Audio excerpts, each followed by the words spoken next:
I'm Dr. Barry, licensed psychologist, and today we are going to hop right into Dr. Dorothy Lewis's testimony.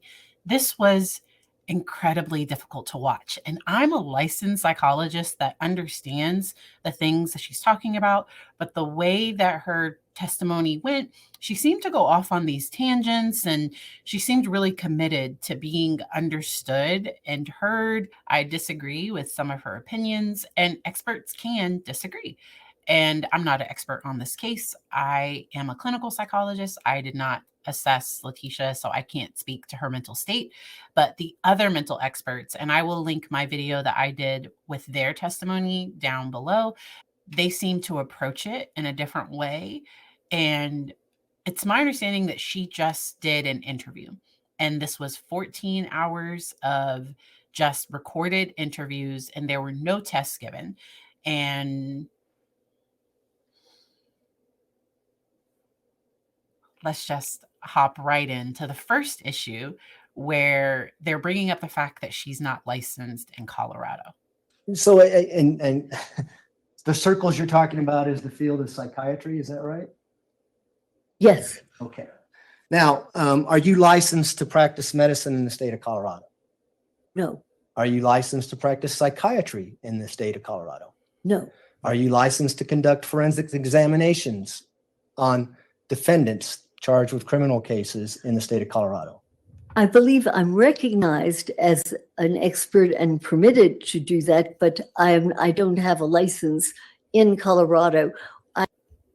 That was very interesting to me because typically your expert is going to either get special permission from the board to be able to meet with a client in their jurisdiction. So with telehealth, I can't from Virginia. I am licensed to practice psychology by the Board of Psychology here in Virginia.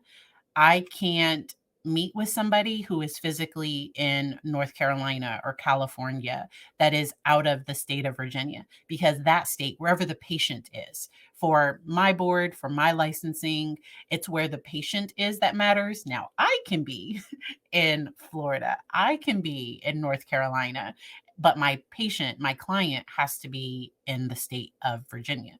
And so often they try to get experts that are licensed within that state.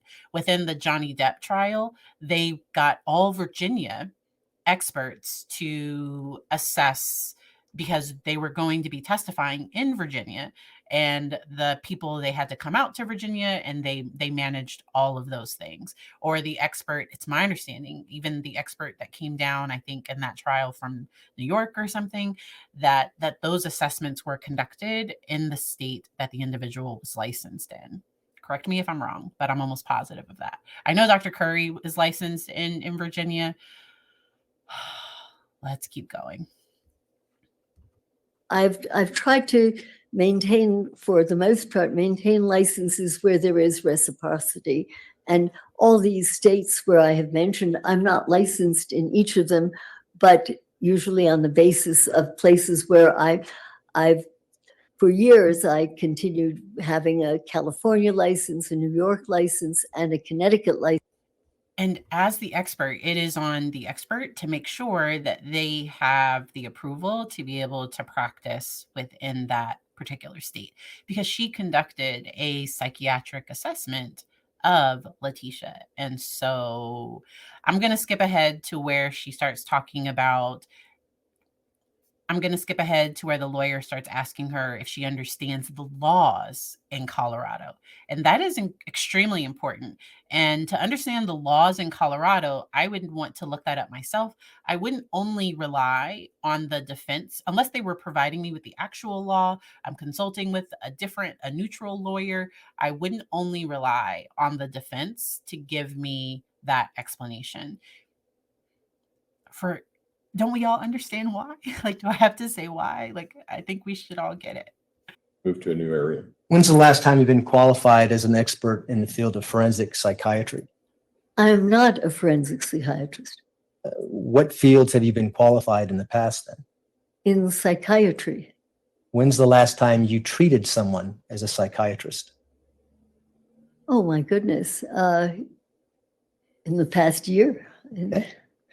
Do you do that as part of your retirement? When you say you're semi-retired, do you treat Yes. patients as well?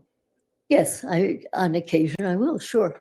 Or will consult, or by and large now I do more diagnosis and consultation and less ongoing treatment. So the judge did qualify her as a witness in the field of psychiatry. And I think the conversation is later about the laws in Colorado and her understanding of that. Of the horrible act is stored somewhere else. Would that be Yes, accurate? it as far as they know, then they did not do it. Yeah. To me, there wasn't a ton that I gained from her testimony. People keep commenting about her magic comment, and this was just very, very difficult to watch. She's still being cross-examined today, and I want to make sure to switch over to that a little bit later. And it's my understanding that she had 2 hot mic incidents. I heard 1, but it's my understanding that she had 2 of those. I don't recall. And that then there was an attempt to cover up the fire that had occurred. But I think that she thought that he had started it with a candle. Do you recall her describing after the candle fire incident, it was at that time she started having visions of her stepdad, James, being alive and her seeing him? Being alive and her seeing her stepdad, James. I don't recall that it was that time particularly. Really There were important. times that she saw him. I think there was a time she was driving a car and she was on the highway and she saw some very large figure. But I can't recall that that was specifically the time she. Well, then that would have been the next Monday that her and Gannon were driving, and you recall her describing that she actually saw James on the side of the road at that point in time. Objection, Your Honor, leading. Sustained. Was they- Rephrase. Do you recall anything about her, any visualizations or something that could be a visual hallucination Yes. that she recalled that occurred in the day or so after the fire? Yes, I recall that I thought it was out the car window that they were driving, and I thought it was a large figure of some sort. There's also, she had a visual hallucination of some. The interesting thing is, so this expert is taking everything she says at face value. And there was an expert that testified earlier for the defense, the psychologist that met with her at the doctor's office and that had diagnosed her with generalized anxiety disorder. And she talks about the fact that as a clinical psychologist, that she really takes what her clients say, and she's not really questioning, are you trying to get out of work? And that really the stress that she was talking about wasn't about home. It wasn't about any of those things. And this was in December. And if I'm remembering correctly, this all happened in January. And at that time, she was talking about stress at work. And this just, if there was psychosis, if there was all of these things going on, the fact that nobody knew and she wasn't talking about it, she wasn't distressed by it, it just doesn't seem right. It doesn't seem right. And I just wonder what the jury is thinking during all of this. I beg your pardon. Do you have her? Does that refresh your recollection? What comes to me as I read this is that the reason that I can't cite chapter and verses, it is wildly psychotic. It is incoherent. It is. And I wanted to talk about, so the fact that somebody is saying something that doesn't make sense doesn't mean that it's necessarily psychosis. And that's where I don't think she's fully accounting for the fact that somebody might be motivated to lie and to try to get the investigation off track. I don't think she's taking that into account. And because somebody asked a question about DID and psychosis, there can be some alters or some entities that do experience psychosis. I don't think she has it. And they talk about within borderline personality disorder, sometimes there can be a psychotic break. And just because somebody has psychosis does not necessarily mean that they were criminally insane at the time of the offense. It really depends. And to me, her response afterwards, cleaning everything up and misdirecting everything and traveling with the body, all of those things, to me, those were all efforts to cover the crime. That's just my opinion from what I've seen. This was so hard to watch. I'm going to try to keep going. Unresponsive? Well, Saying, if you can relate what Maria told you, I think was the question, that's what you need to do. And not, so let me rephrase that then, Dr. Lewis. If you can't recall the exact specifics of what she said, what can you recall about the way in which she was presenting? yes, I can't recall the exact specifics because it is disorganized and confused and difficult to remember. But she didn't present that way in any of the other evaluations. But I recall her kind of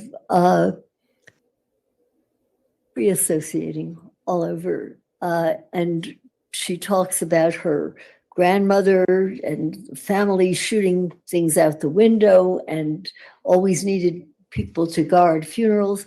That it had a chaotic quality, and it happened shortly after, as I recall it, shortly after I became aware of her seeming to move into her Maria persona and her. And there's going to be video of that. Today is Wednesday, May 3rd, and there's going to be video of that coming out later today.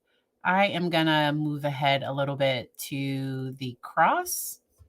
The accuracy of that, I don't know, but we have discussed it, and I've said that I was surprised. I was unaware that in the other states, that since the Reagan shooting, I had thought that most of that was not any longer recognized, but I was told by the attorneys that that was one of the other factors that played a role. As you sit here right now, do you know the legal definition of insanity in the state of Colorado? If you would show me show me. It would have been up to the defense, because this is their expert, to make sure that she was properly prepared for this part. As it is written out, I will tell you whether this is what I used. I can't say it to you verbatim, but the idea has to do with whether you knew the nature of what you were doing and that it was wrong. Well, clearly you have experience in testifying in criminal cases. You said 100 or 200 times, right? Right. And so you know that when you write a report, that report comes to the prosecution, comes to the defense, it goes to the court, correct? Yes, usually. And in your report, you want to put what the legal definition of insanity is in the state of Colorado, because that's what you're here for. That's what you're here to testify about, correct? When you have written a complete report with all of the data that you It was even odd because they talk about how the report was late and who typed the report. Because from what I heard, it almost sounded like one of the attorneys typed the report for her. Like that she wrote it, she physically wrote everything, and that they typed it for her. Like, I'm just, this is beyond me. require to come to that conclusion, and then try to go word by word with the definition. Yes, you would try to use that. Here we were using as much data as we could get. And again, if I'm mistaken and it is not an understanding of the nature of what the person is doing and that it is wrong, then I've made an error. Well, this is what you say about insanity in your report. You say, based upon the evidence that I reviewed, in my opinion, Ms. Stock was insane at the time of the homicide and the days following, period. That's right. And I believe that at the time she was psychotic. And whether you use the McNaughton definition, whether you use the Durham decision, or a variation of it. She was psychotic at the time. I believe she did not know what she was doing. I'm not certain she even knows that she did do it now as we speak. Okay. And that it was wrong is, if she doesn't know that she did it, the question of whether or not she knows it is wrong is, is something that can be debated. But I think that she does not appreciate the nature of what she did, or that it was wrong, and that she is guilty of having murdered Gannon. So she's guilty of having murdered Gannon, but she's legally insane as well. Is that what you're saying? I think that she murdered Gannon. I shouldn't use the word guilty. She murdered Gannon. Again, I think you're teasing me a bit. If you would just rephrase that, I can tell you whether, because you're making me feel, gee, maybe there's a totally different definition here. But from our discussions recently about this, what had struck me most about Colorado was that you also included an inability to conform one's behavior to what was required by law. I don't know if that's wrong, but this is what I discussed with her attorneys, and part of at least what I have gone by. In addition, I believe that she did not know the nature of what she was doing. But you knew when you came here, you're coming to Colorado.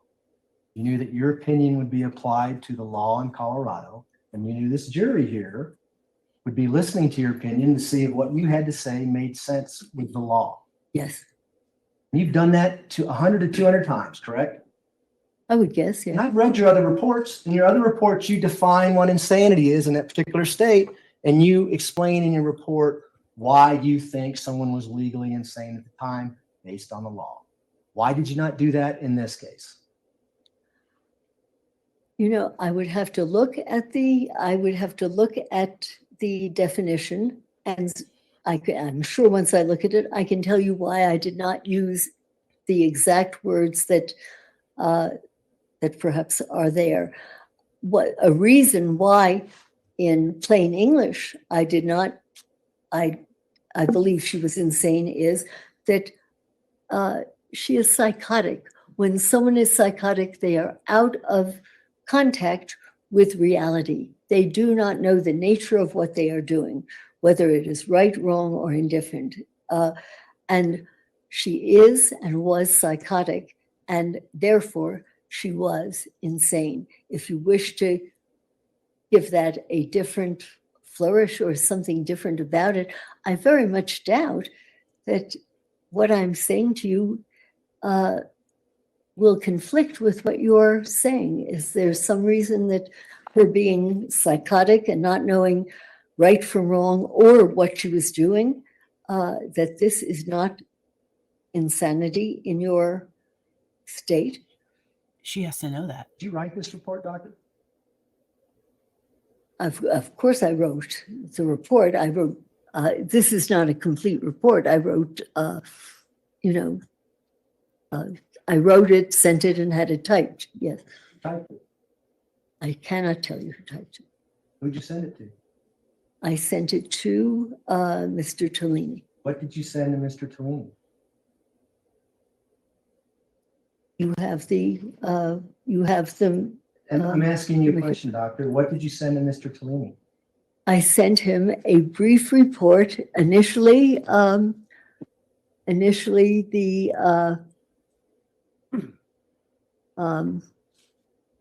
there is an early title that is a preliminary psychiatric impression, and then subsequently modified it to try to include anything that I had left out. If after he saw my initial report, if I had left anything out that I thought should be there. Well, what you left out in your initial report was your opinion with regards to insanity, correct? In my initial communication with him, absolutely. I gave him what I had up until then. And you requested in your initial evaluation that you wanted an MRI done, This an one. EEG done, as well as a neuropsych exam with several tests that you listed in your report, correct? Right? And you wanted those done before you rendered an opinion as to insanity in the state of Colorado, correct? This is I important. wanted it before I testified, yes. And none of those items got done. No. Yet you still issued a second report claiming that she's insane without any definition of why she's insane. Well, I gave you the definition that she is psychotic and gave you the data to show it, but I did not write it in the form in which I would if I had all of those data to include in it. And I did not have them. And, I could not include what, as it was my understanding that the court refused to finance the EEG and the MRI and the neuropsychological testing. Oh, let's So talk I about gave that. you as much as I could from what Let's you talk were about allowed. that. On October 13th, 2022, you were scheduled to come testify to this court about why you wanted an EEG and MRI done, correct? You recall that? I remember. No, but say that again? Do you not recall being asked to come testify with regards to why you needed an EEG done and an MRI done in this case? I do not know what you are referring to. I have no idea what you're referring to, because you- I were- would have been pleased to at least talk on the phone to the judge or whatever. I begged to have these things done. I can only tell you that. And I would have spoken to anyone who wanted to talk to me about it. Well, you were contacted well before February 2022 on this case, correct? Absolutely. And you were contacted before Ms. Stout pled not guilty by reason of insanity, correct? Right. And she pled not guilty by reason of insanity on February 11th of 2022, correct?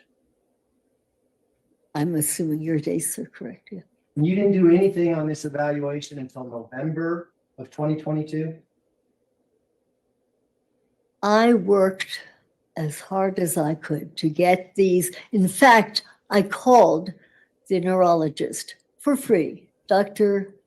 James Marikangas, to discuss the case because I could not get funding from this court to get these tests done. So I called and discussed it with him. I contacted Catherine Yeager, Dr. Yeager, the neuropsychologist with whom I've worked for 30 years, and worked with her and spoke with her and got as much data as I possibly could. And I begged her attorneys to get this. And their answer was that the court would not pay for those tests to be done. I had never heard, in fact, I said, I've never heard of this before, but it did not occur to me to pick up the phone and to call the judge. I didn't even know who the judge was, but I was told I could not get this and that I must get something in by then. So I didn't even call my initial contact a complete report on it. Well, I'm trying to see what I called it. I called it initial psychiatric impression, right? Right, yeah, because you wanted that information before you rendered an opinion as to insanity, correct? That is true. And, at this time, I'd like the court to take judicial notice that on October 13, 2022, the request to have an EEG done and MRI done by defense was withdrawn, and we did not go to hearing on that. Mr. Tellini, defense position? Court will take judicial notice that on October 13 of 2022, the defense withdrew its request for an EEG in this case, She did not know that. As well as MRI. as well as an MRI. Were you ever told that? This is news to me right now. So And of course, if this would have been done, it would have been 3 years after the crime happened. I'm going to skip ahead. no, I do not think that the third day I'm necessarily safe on my own. I would be a fool. to But do you that. talked about someone switching on a dime. You didn't diagnose Ms. Stock with dissociative identity. So this is where they're going back and forth about the defense attorney being present for the evaluation. She tried to clarify that the person was sitting in a place where she could observe them and make sure that they weren't having an influence on it. I personally, if I was concerned about my safety, I would not have the defense or prosecution present. I might have a guard or mental health worker or somebody else present. I would not have the defense attorney present.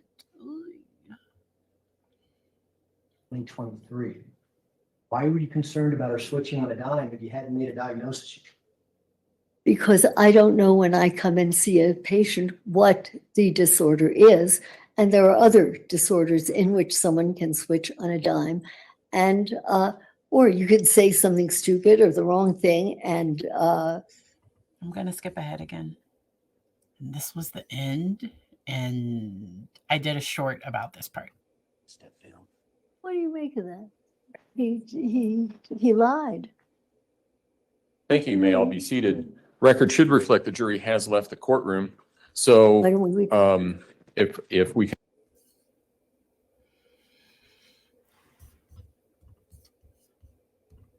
So that was a testimony from Tuesday. Now I'm going to hop over to the testimony from today. Signs, symptoms, behavior, multiple pieces of evidence that at earlier times, for example, I noticed in some of my notes about Letecia that someone had said when she was younger, and I forgot this yesterday, when she was younger, she asked to be called Maria. And I had forgotten that yesterday. Can you point me out where you found that information?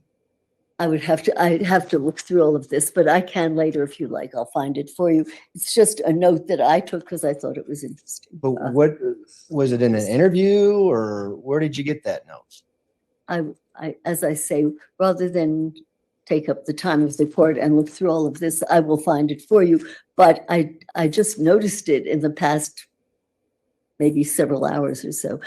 And I can find it for you because. Well, here's the deal. I only have an X Yes. amount of time to talk to you. Right, yes. And so I can't really let this linger around because it's pretty significant.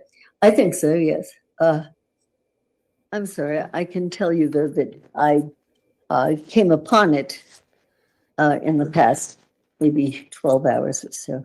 Well, do you know if it's something that the defendant told you? No, it was not. That's what was interesting, that I had completely forgotten this, but I saw that someone who had been interviewed said when she was a child, at times she asked to be called Maria. That in and of itself is not a proof of anything, but it's a confirmation if you have a lot of other things that go along with it. Well, it's certainly not in any police reports, correct? As far as, no, it's not police reports. It would be in a report that the defense gave you? Oh, here, again, I will be taking notes as I'm going through stuff and whatever. And here I have Letecia notes. Dr. Lewis, Dr. Lewis? Yes? The way we have to do this is you need to read that to yourself and see if that refreshes your memory. And then once you've done that, I can ask you some questions, okay? Because I don't have that you have in front of you. No.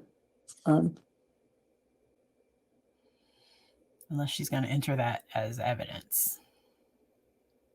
This is just so strange.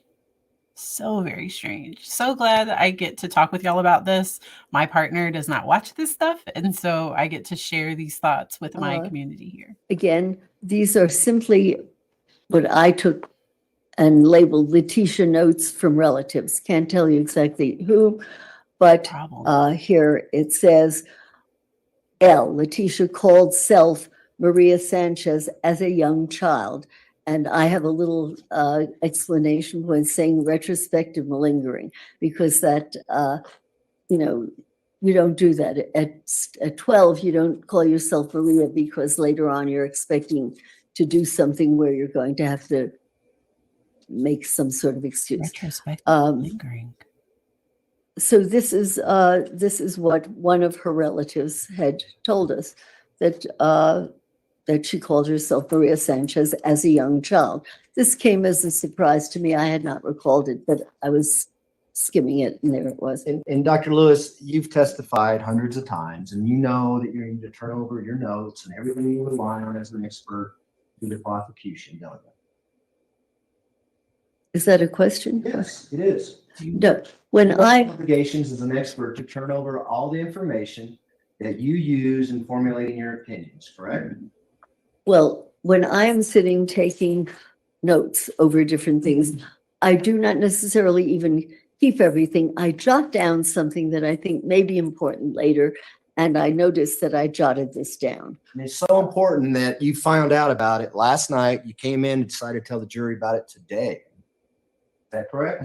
I came upon it last night, I believe before this morning, And yes. it's so important you made an effort to put it in your report that you knew that the prosecution was going to get. Is that correct? No, it is not. I sat when I was going over notes, trying to pull together things ages ago, and jotted that down because I thought, gee, that's odd. She had just mentioned Maria to me very recently, and somebody had said this when I wrote down L called self Maria as a young child. If I thought I was going to have to prove this particular statement to someone, I would have written down who said it or whatever. I was pulling together my thoughts at the time and going through and seeing what kinds of things seem to matter. And it is a note taken while I was going through hundreds of pages of notes. And to my surprise, this appeared. And I had no memory of having seen it before until I looked at it, skimming through it, and found it in the past, I would say, 12 hours or so. It was until you realized you had nothing to corroborate your diagnosis, which she was Maria Sanchez, and you needed to come up with something. Is that right? No, it was Why written. wasn't that in your report, doctor? If it was that significant, that's the only corroboration you have.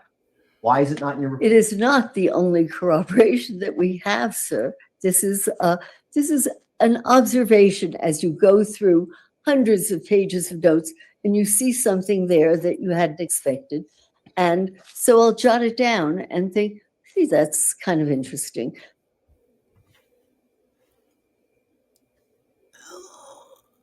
What is the jury thinking? I cannot wait to hear the questions that the jury has.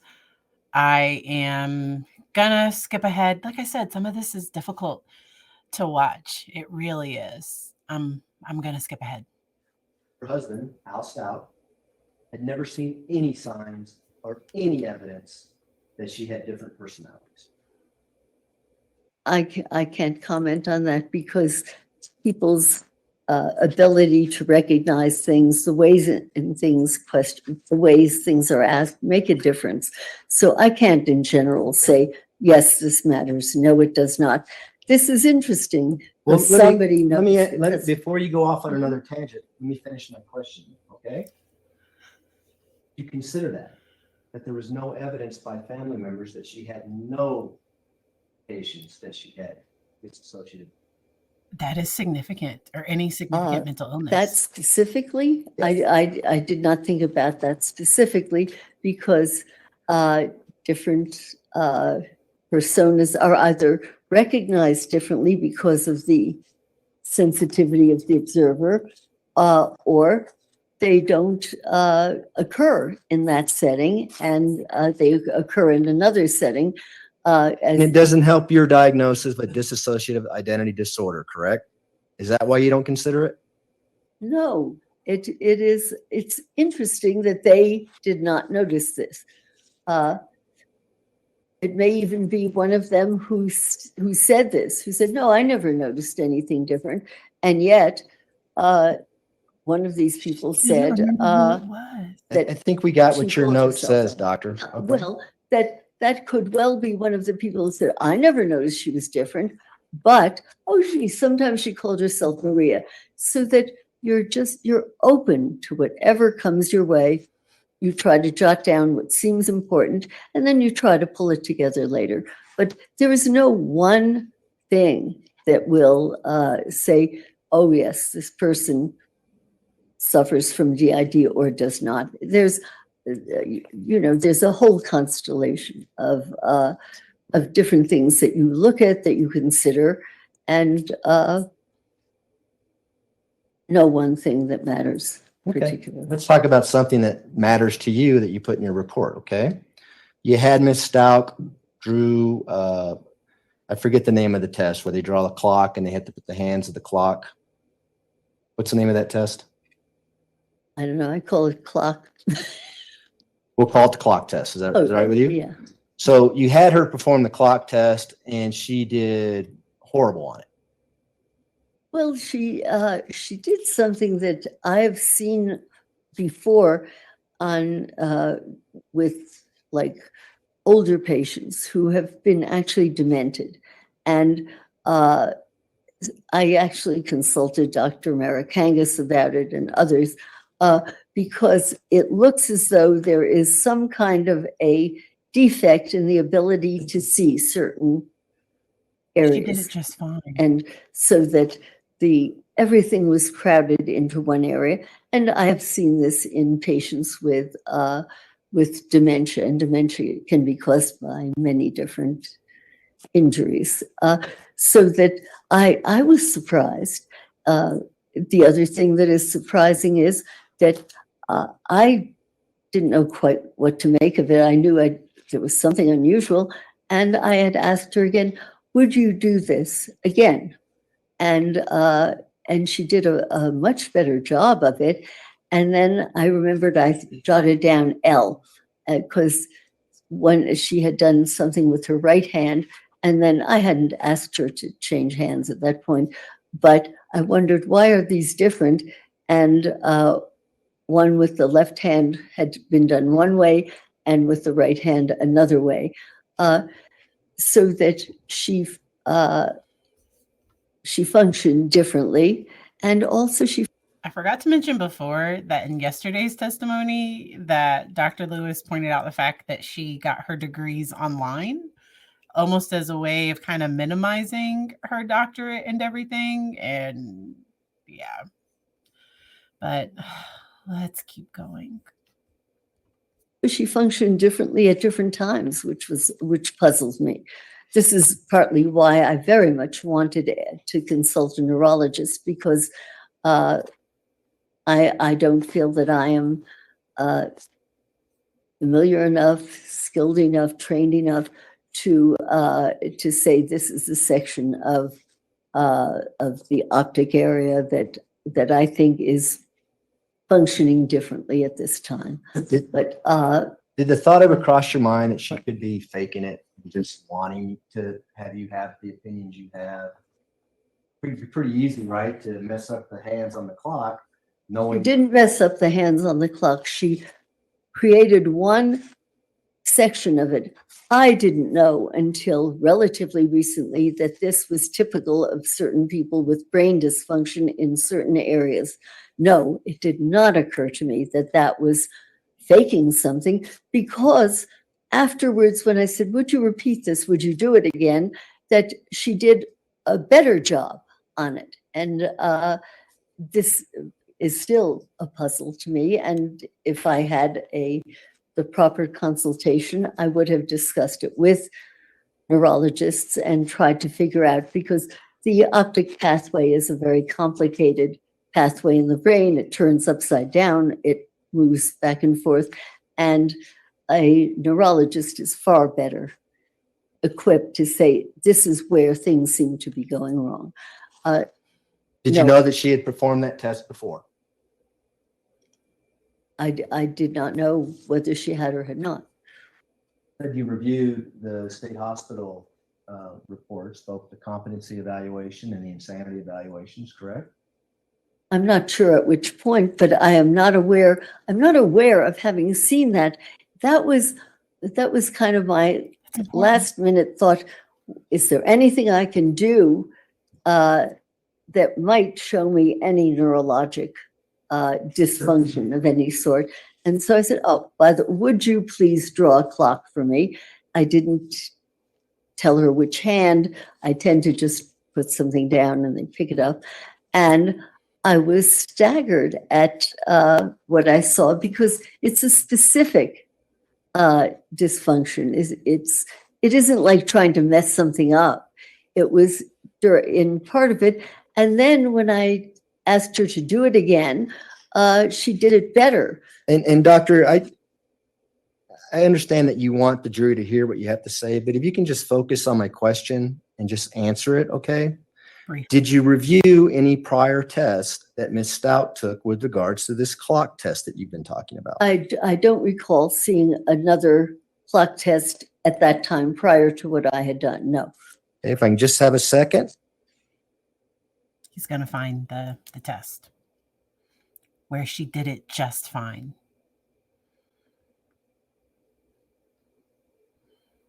And they had given some neurological type tests.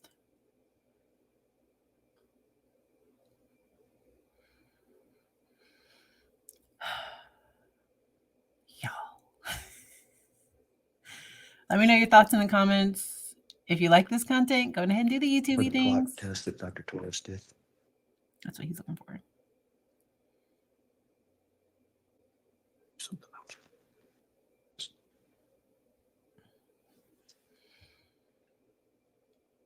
Yeah, okay. Here, may I retrieve an exhibit? It's people 736. I'm going to skip You it. may. See what she said. Draw a clock 10 past. What is it? 10 past 11. No, it's She did pretty good on that one, didn't she? well, yeah, it's not 10 past 11 really, but it's I have others where she did better with me, and it puzzled me that at the time I said, would do it again and do it again, and it did improve, I am puzzled by this phenomenon, and I can't explain it to you, except it is unusual that that particular way of drawing it. And that's where, if I was on the jury, is it like, this is a person that likes finding DID where other people don't? And was there any motivation for her to find it here? And that's like, I think she fully believes, Dr. Lewis, I think she fully believes that Letecia has DID, and that the state, I don't know, that their evaluations were incorrect and their people didn't know what they were doing. I don't know. But this is hard.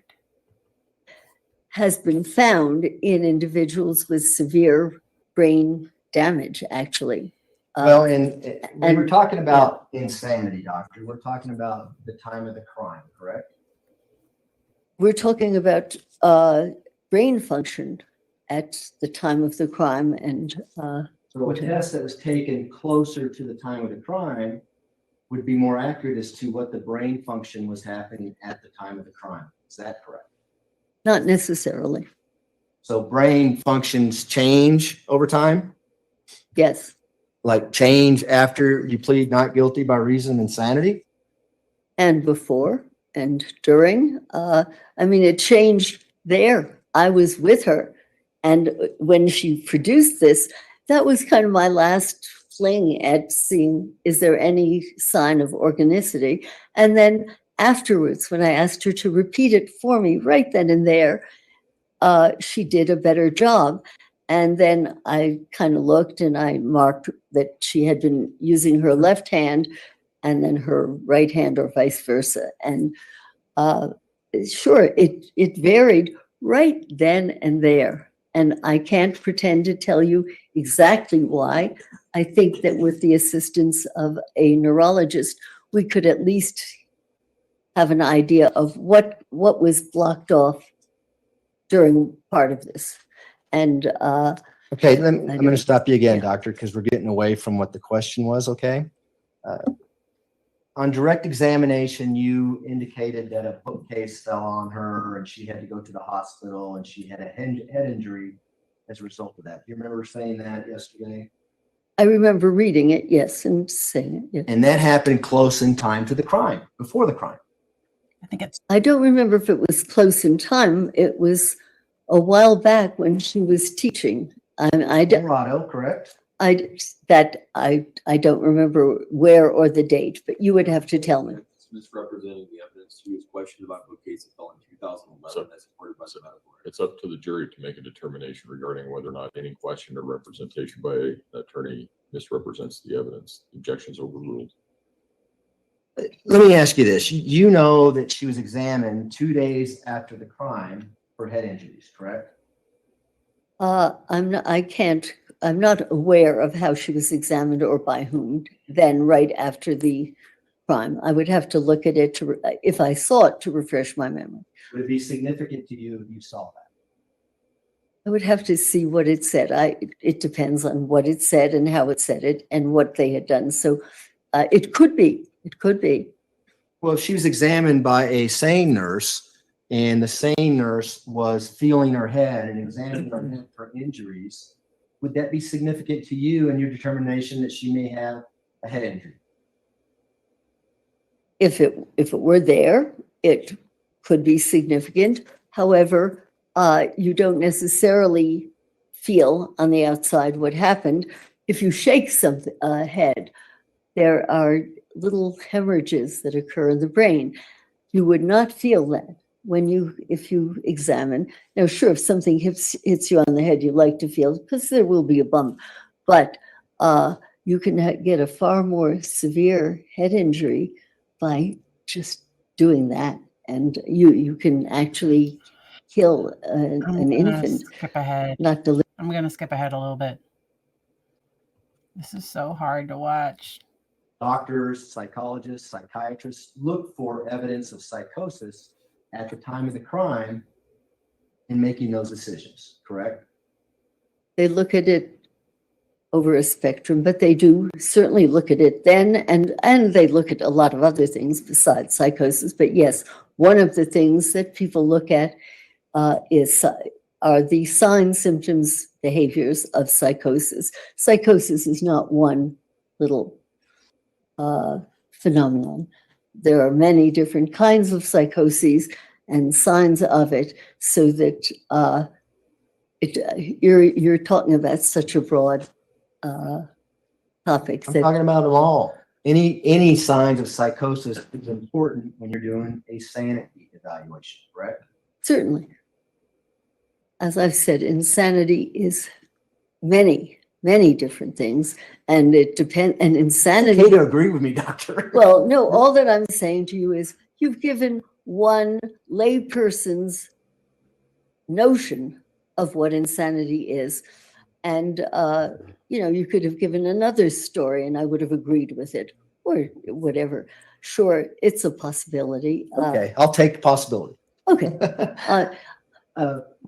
In that circumstances, they wouldn't know the capacity to appreciate the wrongfulness of their act because they had a psychosis that something was telling them that their daughter was the devil. Follow me? If you believe that, yes. How do you believe that? In a hypothetical story, I believe that you are giving an example of something. No, I don't believe that happened, but I certainly believe it's one of your concepts of what a psychotic episode can be like. And Well, I'll buy that could be one. Sure thing. I'll take that. I'll give it.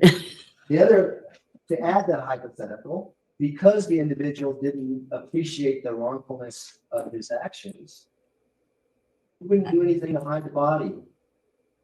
He would stand there and say, I did what had to be done. Right? According to your notion of it, not necessarily, but I will buy that this is what you believe it to be. Say, no, I'm not going to hide it because it was good. Right afterwards, a person can say, oh my God, what's happened here? I don't know what this is. I don't know what happened. There are so many permutations and combinations. I would have to say no. It's a story. So you would find that person legally sane? Is that what you're saying? No, that is not what I'm saying. I'm saying it takes a whole lot more to assess. This is just so, I don't know why she's not just answering things. I think she's trying to think of where he's going. And I've done that before because often the opposing side, they're going to try to get you to say something that makes their side look good or that makes you look less credible. This is so hard. I'm going to skip ahead a little bit. 4:36 in the morning, on the morning of January 27th, 2020, she sends a text to her employer saying, I can't come in. My stepfather was just killed in an auto accident. You remember that? You talked about it on the Yeah. record a little bit. Mm. Pretty significant to you and your opinions. Yes. We'll get there in a second.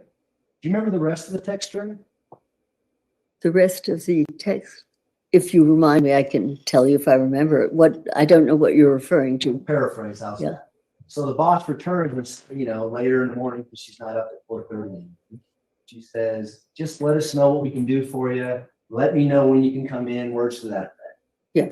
And then the defendant texts back and says, I can't believe you can be so inconsiderate. I had a family member just die. Objection to stating the text. I'm paraphrasing. Overruled. Remember seeing anything like that? I remember reading about what to me seemed lackey, if you want, you can call it psychotic, but that made no sense. This man was. Could it just be lying? Why does it have to be psychotic? Like, could it just be somebody trying to cover up a crime?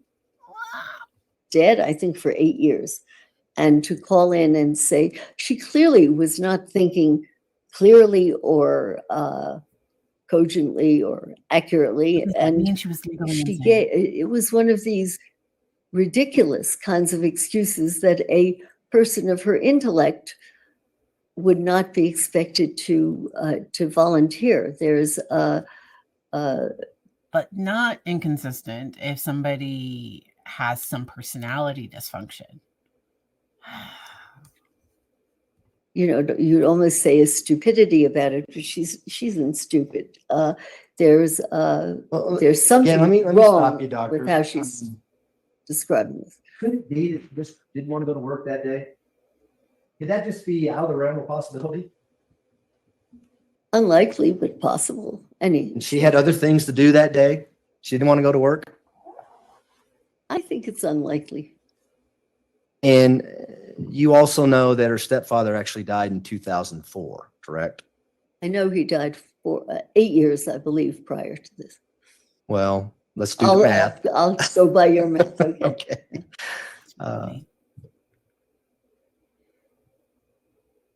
She was also able to call in to Gannon's school and say Gannon's not going to be coming into school that day either. You seen that? Absolutely. Nothing psychotic about that. At the time that I read that, became aware of it, I was puzzled because I thought, gee, then he must have been dead then. Why is she calling in? And it really did not make a lot of sense to me to be calling in one person who died 8 years ago was having a funeral that day, and Gannon couldn't go to school, but I learned subsequently that he is reportedly dead a lot later than that, so that it's a puzzle why she called in to say he couldn't come in. It had nothing to do with maybe planning and what she's going to be doing. I don't know. It could have had to do with planning. Okay. That would not be psychotic, though, necessarily. It depends. But that would be thought. That would be planning. I don't think he expected her to say that. And then you know that she also sent a text to her husband, Al Stout, saying, hey, don't let school know that Gannon's not coming in today. Sick, he had some stomach issues the day before. For that one? No.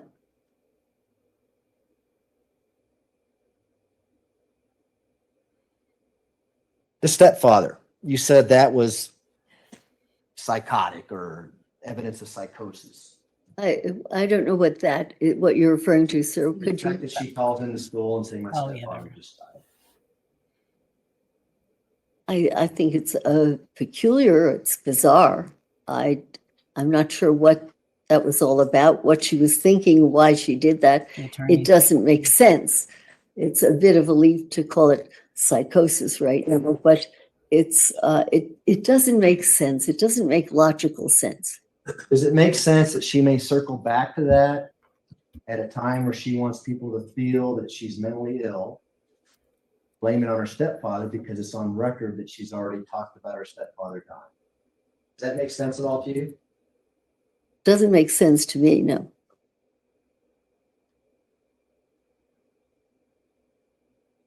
And then the morning of the 27th at approximately 8:14 a.m. and then again at 8:16 a.m., she takes pictures of Gannon in bed and sends them to her husband, Al Stapp. Do you remember seeing that? I don't recall seeing. No. Not unusual behavior. I beg your pardon. Is that unusual behavior? Taking a picture of a child sleeping in his bed? It's behavior. I don't know what kind of behavior. Do you think she might have been taking pictures to show that Gannon was still alive that morning? She might have been. And then you talk about it with her in the interview, and you know from reading the police reports that her and Gannon leave the house about 10:20 in the morning. They go to Petco. Remember that part? Yeah, in parts. Yeah. And they take Al Stapp's red Nissan truck. Remember that? I don't recall it was a red Nissan truck, but I recall it was a truck that actually I thought it was her truck. Could have been his.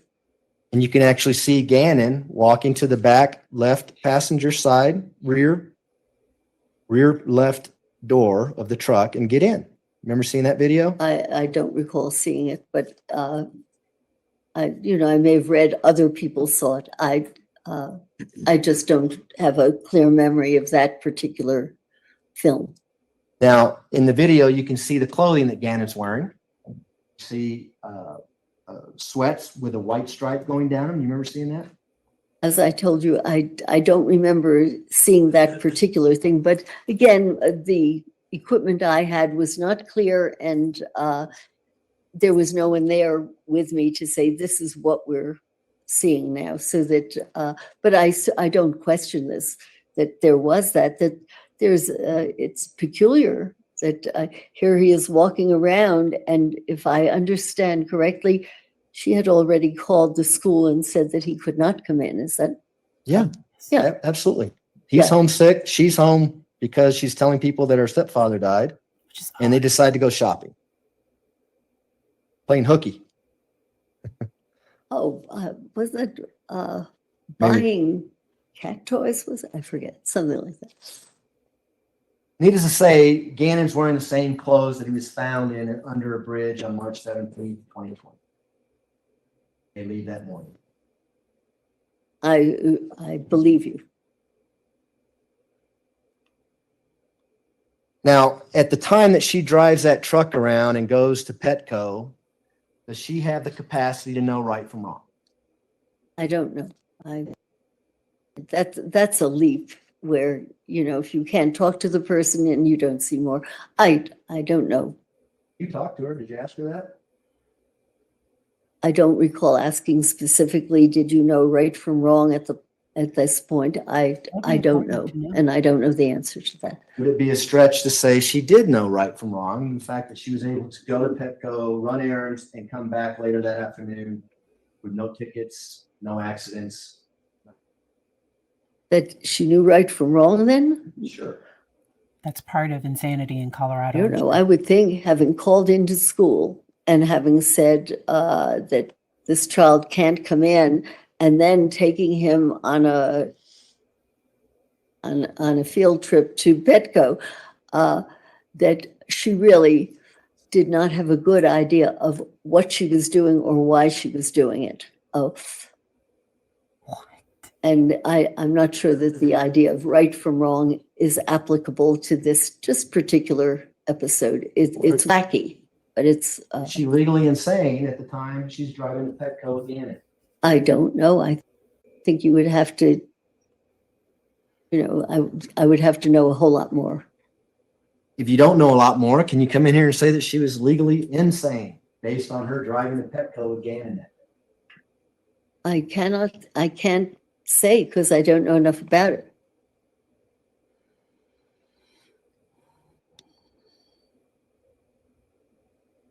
They get back about 2:20 p.m. and there's video of them coming back. Do you remember seeing that? Again, I remember knowing about it. What I saw and what I remember reading, I can't distinguish the two, but I do recall that I believe it was at 2 that there was a return. And we see a leg drop on the right rear passenger door right about the time that the driver's door opened. Do you remember seeing that? No, Well, she tells you that they both come home together, right? When she's talking to you. I'll buy that. Sure. Do you not remember that? Again, I don't remember word for word when she told me these things. And also, since I read other people's accounts of them, I can't tell you exactly where a piece of information came from. Anything about the video about them coming back at 2:20 p.m. that would lead you to believe that she didn't have the capacity to know right from wrong?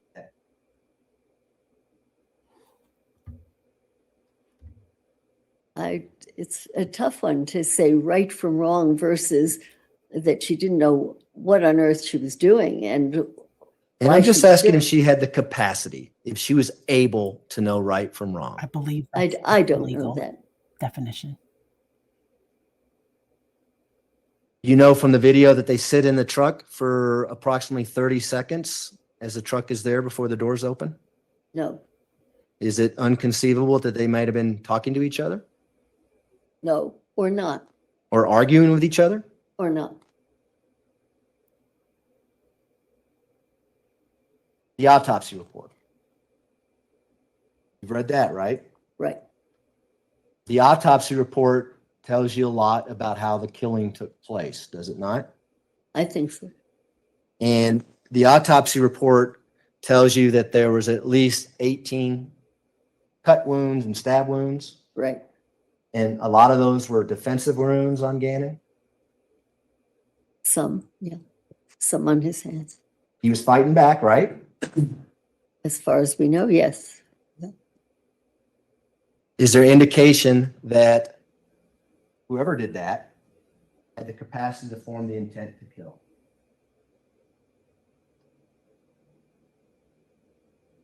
I don't know. I would think so. I would think so. Just based on the stab wounds alone, right? Well, it certainly had that quality of, as I thought about it, whether there was an automatic quality to it, which is partly why I wanted certain neurologic tests done, because there was a repetition. I don't know if she realizes he's going through the legal definition of insanity in Colorado. And if I was that expert witness, and if I had had what happened on Tuesday happen, I would have looked up what the legal definition of insanity was, and I would have been prepared for that today. Let's keep going. Repetition, as I recall. But there were signs on his hands of cut marks. So there Fighting back, right? looks that way to me. And the location of the stab wounds, three in the chest, one in the head, several in the back and arms that we already talked about. Does that indicate to you that whoever did this had the capacity to form the intent to kill? That's a stretch for me, because when individuals keep doing this kind of act over and over and over again, it can be an attempt to kill, but it can also be a repetitious kind of automatic act.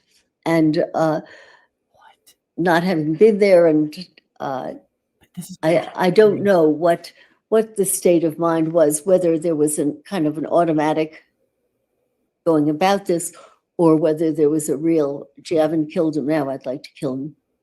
Well, I don't know. Let me have you take off your psychiatrist hat for just a second and just use good old common sense. Based on the stab wounds alone, whoever commit this crime had the capacity to form the intent to kill.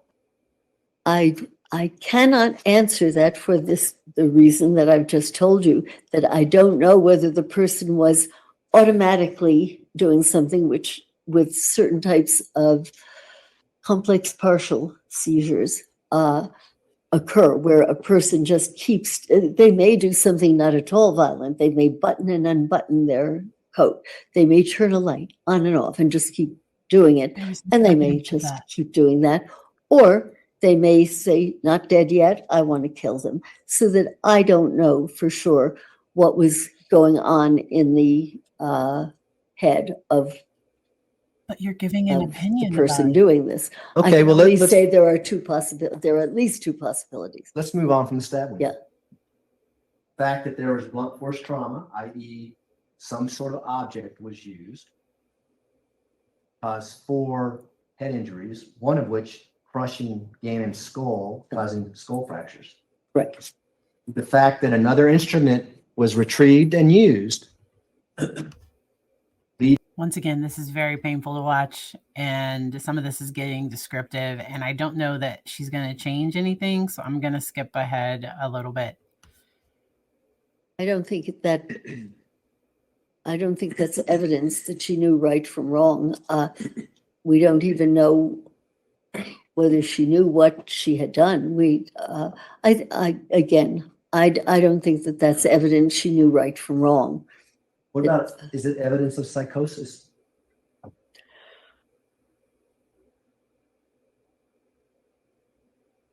It certainly sounds out of touch with reality. Or just lying. If someone's in a psychotic state, it's pretty obvious, right? Yes. No, Looking around. wrong. No, sorry. That's television. No. Okay. Sometimes it can be. So someone in a psychotic state can act normal and have a normal conversation with a police officer when their stepson is in the storage room underneath a bunch of boxes in a suitcase? Particularly if the person does not know that she has done that, or that this is what the status is.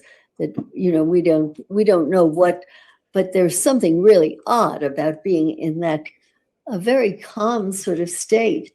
Here she is reportedly murdered a child she loved. This makes no sense. This is psychotic. Did she kill that boy? Did she think she'd killed him? Was it that boy? Did she remember what had happened? Well, let's talk about the next day then, if she remembered. Because the next day at 6:20 in the morning, she drives her Tiguan out of the garage and is gone for 10 minutes and it comes back. Remember that? I don't remember that specifically. And then later that morning at 8:30, she goes to pick up Al, her husband, at the airport. Remember that? Yes.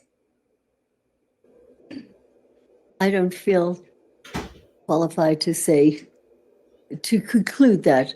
She certainly had the capacity to move it from one place to another for one reason or another.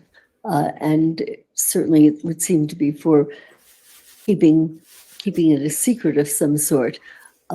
Whether or not she thought this was right or wrong, I just can't speculate. Well, she knew that Al was coming home because she was picking him up. Correct? As far as I know, yes. And she knew that she had to move the body before Al got home, correct?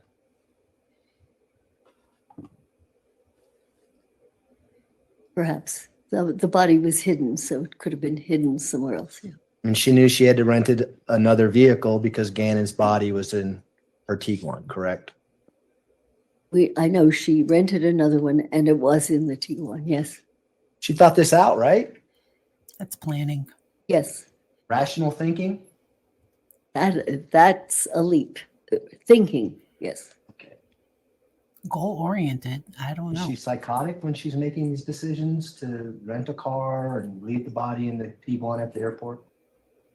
Again, speculation. I don't know.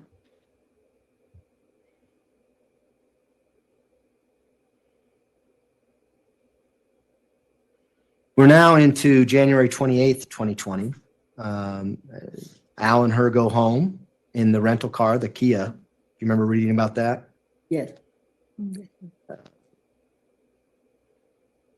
And then about 4 p.m. that day, she leaves in the rental car and goes back to the airport. Do you remember seeing that? Reading about it, perhaps, yeah. Is it inconceivable that she's going back to check on the Tiguan to make sure no one's disturbed it? Is that possible? Any speculation is possible. Is that rational thinking under the circumstances? Don't know. If the body's in your car, you want to make sure no one's messed with it? Body's in your car, you might want to avoid going anywhere near that car so that you're not involved with it. So that I think it would be speculating to say this is why or that's why. We don't know why. That's fair. But we do know that she goes back to the airport once again on the 28th at 7 p.m. Correct? You remember that? I believe you. I'm sorry, I don't remember the numbers or the times, but certainly seems likely. She leaves the white rental car, the Kia, in short-term parking, keeps the keys to that car, and leaves the airport in the Tiguan. Is that rational thought processes under the circumstances? I have no idea why she's doing that. I can't say it's rational, irrational. She did it. It would be speculation without finding out more. Well, is it evidence that she had the capacity to know right from wrong, collecting Gannon's body that way? No.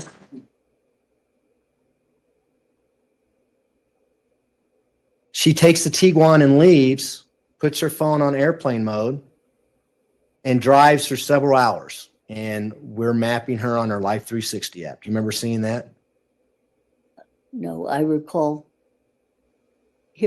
becoming aware of it in one way or another, seeing or reading about it. Go ahead.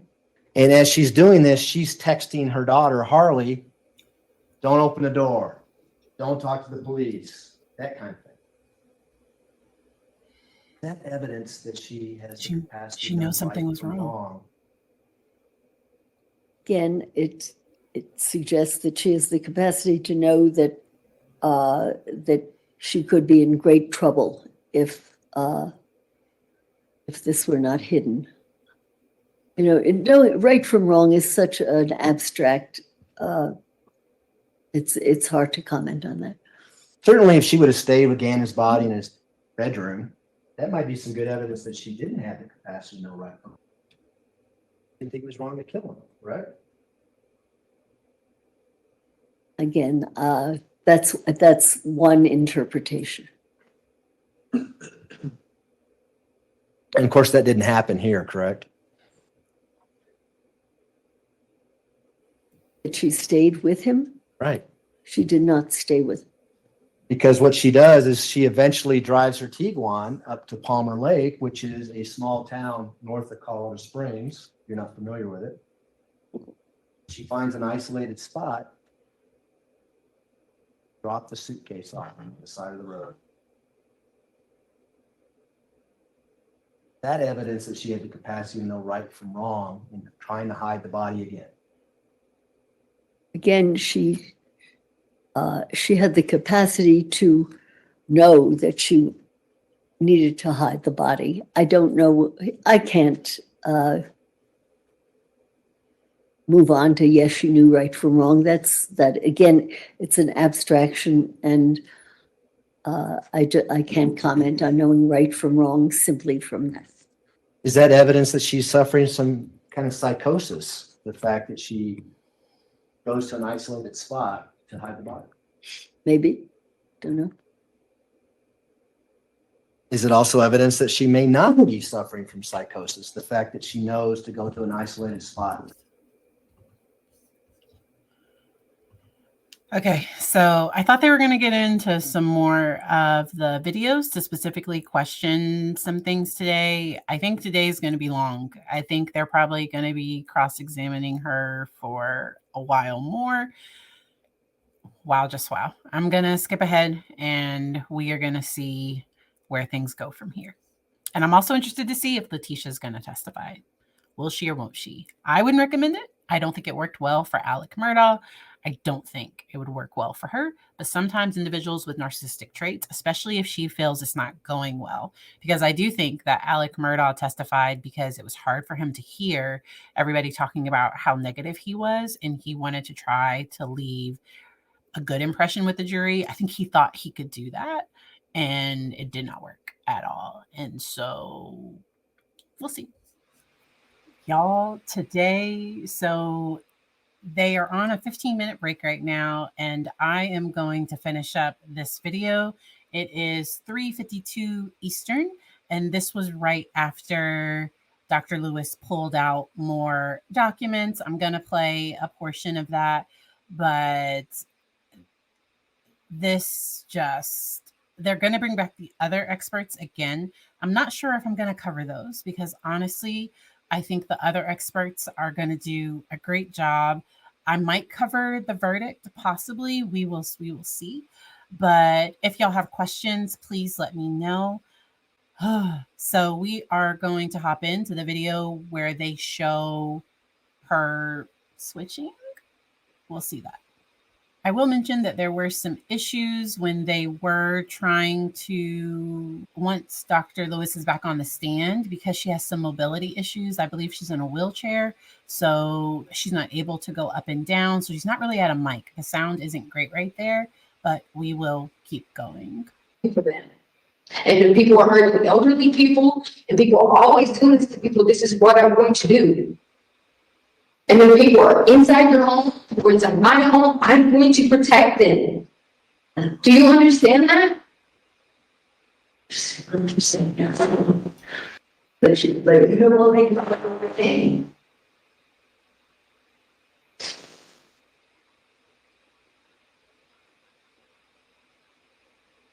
To protect. Where do you still let you protect?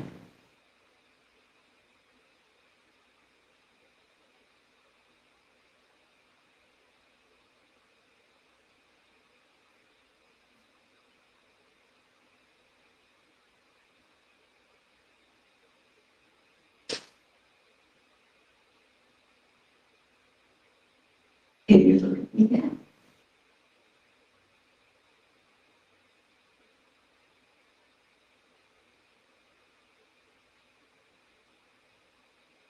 Still problematic to me that the attorneys are in the room.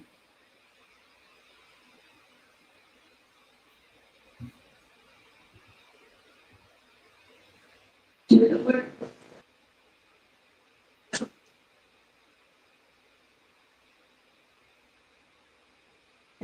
Do you know where you are? Where? Do you know where you are? Yeah. And who have I talked to? Taylor. She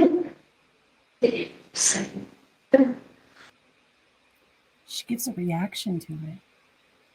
So she's having her write her name. And this is what they're going to get mad about. Taylor, do you know what just happened? Just what? Just now? What just happened? You were asking about my girlfriend? I asked you to read. Oh, we were talking about Fred? I don't know. It's good to Fred here. Prison though. Yeah, he did work at a prison. I think it was in Norberton, North Carolina. Where? Norberton, North Carolina. Yeah. But I didn't know what just happened with you. No. Something really sketchy. Then I spoke with you. I'm going to skip ahead. This is hard to hear. Said, I protect them. I protect 37 seconds. Do you mind if I turned you around, Dr. Lewis? No. Okay, here we go. What happens to you? Where do you go? Where do you go? When I'm talking to so-and-so, Maria, where do you go? What about a special place? When you have a special? And let me start. I get that. That's why you're asking at the end, tell me about your special place, so that the persona that you think is Maria comes out. If you, someone can say, there is no special, I don't have a special place, but when it is very common. But when we started the video, Maria came out, right? The protector. That's the first time in the entirety of your interviews with Ms. Stalk that you think Maria comes out. I don't recall if that is. We've watched it more than I don't know if that was the first time, but Well, and I let me, know that she existed, and I did want the opportunity to learn more because I suspected that if indeed that perhaps it was in the guise of, or in the wanted to talk to the. but you didn't do anything to have Maria come out. She just came out and started talking to you, right? Sometimes Well, that's what happened in the video, right? I watched kind of carefully, and I think I said, you know, I really would like to talk to Maria. Very commonly, but at the beginning,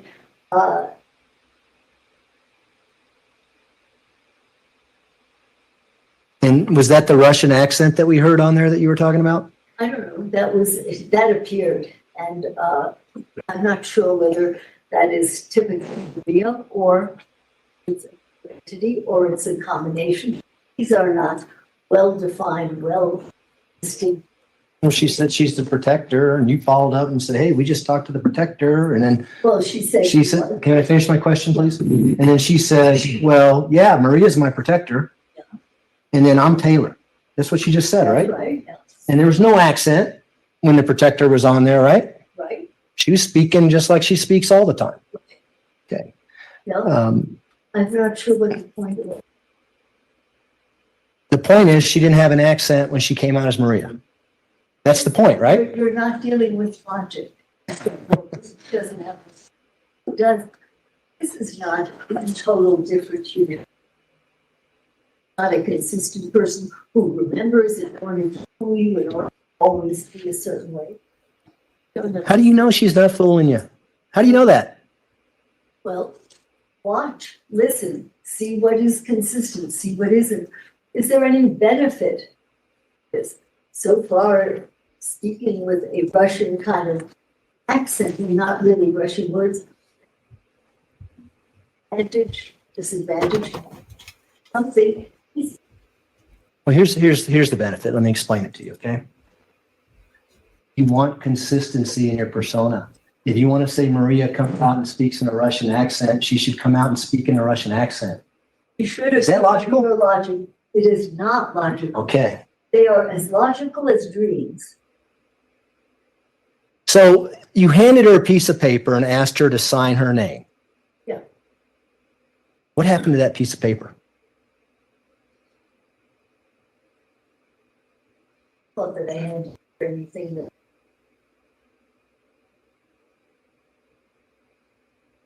I will certainly find it for you. Oh, wait a minute here. You just told the court that you don't have these documents, that you lost them. That's what you just. There's probably, this is probably all. Your Honor, Ladies and gentlemen, I'm going to have you step out in the hallway, back to the jury room, please. So they paused it. They're going to look at the documents. They're going to come back. Like, I just can't watch anymore today. Please take care of your mental health if you are following this trial, if you are following these things. This is heavy stuff, and I'm done with this one for today. Let me know your thoughts. I hope y'all enjoy the rest of your day.